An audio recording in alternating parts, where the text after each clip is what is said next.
Unit 1. Definition of business. Business defined as trade or exchange in service and product to seek profit. It is an organized effort of individual to produce and sell goods and services in order to satisfy the needs of market. Basic business resources. There are 7 M's of management: men, money, machine, materials, methods. 3 types of method: primitive, intermediate, and modern. Primitive is used in poor countries. Intermediate is better than primitive and cheaper than modern. Modern, it is used by the rich countries. Markets, this is your consumer and your customer. And lastly, motivation. Economic system models. These are the rules of countries' set of economic institutions. Capitalism, owned by a wealthy individual people, also called individual capitalists. Communism, this is the opposite of capitalism. This is controlled by the government. Socialism, this is the combination of capitalism and communism. The major belong to the government, while the minor belong to the people. Fascism, the government have the power to dictate your capital. Fascism is a dictation of state. Laissez-faire theory. The government have the little involvement, and you still have the freedom to make your own business. Free enterprise economy. You are free. There are freedom. You can make your own business. You can import and export because it's allowed. Division and kind of business. Commerce or merchandising business. You are buying and selling your product. Industry. Manufacturing industry. You are making your product and direct sell to the people. Service. Intangible product for market for their personal needs. There are 3 types of services. Recreational. It's for entertainment. Personal service. Example, barber shop. Professional service, done by a professional. Example, architecture. Business organization. 2 or more persons work together to achieve their common goals. It's called organization. Forms of organization. Single or sole proprietorship. Owned or managed by one person. This is the simplest form of business. Partnership, operated by 2 or more persons, also called partners. 2 types, general and limited partner. General means they can talk your personal thing, while limited partner, they can't. Corporation, this is separate being.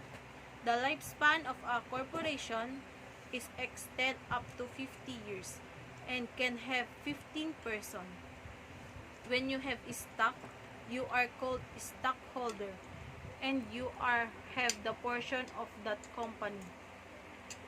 Cooperative, form to help their members, and a non-profit enterprise.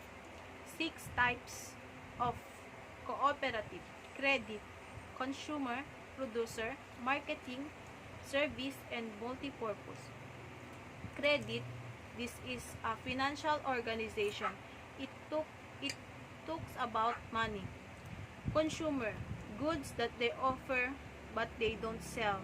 Producers, operated by farmers to help members. Marketing their produce. Service, provide or offer service only to their members. Multipurpose, combination of 2 or more cooperative. Advantage and disadvantage of forms of business organization. Advantages: sole proprietorship, easy to organize. Partnership, more and better knowledge of skills. Corporation, Limited liabilities. The disadvantages: sole proprietorship, unlimited liabilities; partnership, management disagreement; corporation, difficult to organize. Basic consideration in organization. 1. Clear and complete statement of the objective. Know what is the specific purpose, why are you doing that. 2. Thorough analysis of the entire position surrounding the business. Know what are the possible position of your business. 3. Necessary function should be determined. Know the different function to avoid conflict. 4. Men best fitted for work and to head of each department or division should be determined.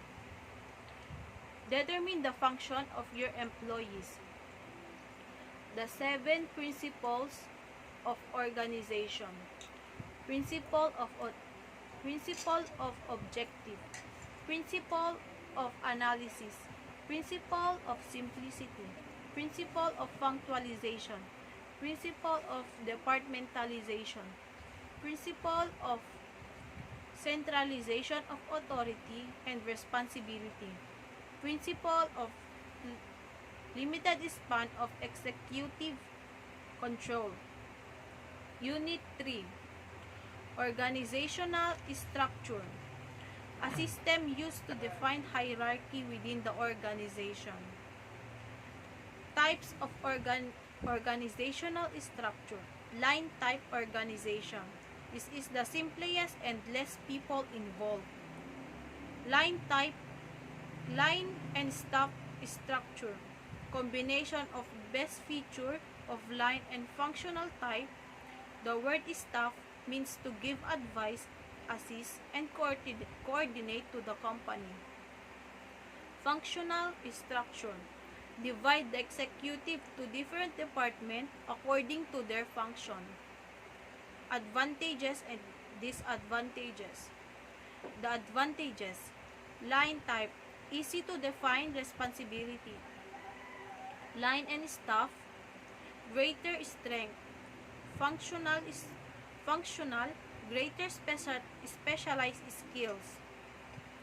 The disadvantage: line type, lot of responsibility. Line and staff, confused orders and staff advices. Functional type, weak discipline. Management definition. This is the process of planning, organizing, leading, and controlling. There are many different kind of management definition according to different kind of people.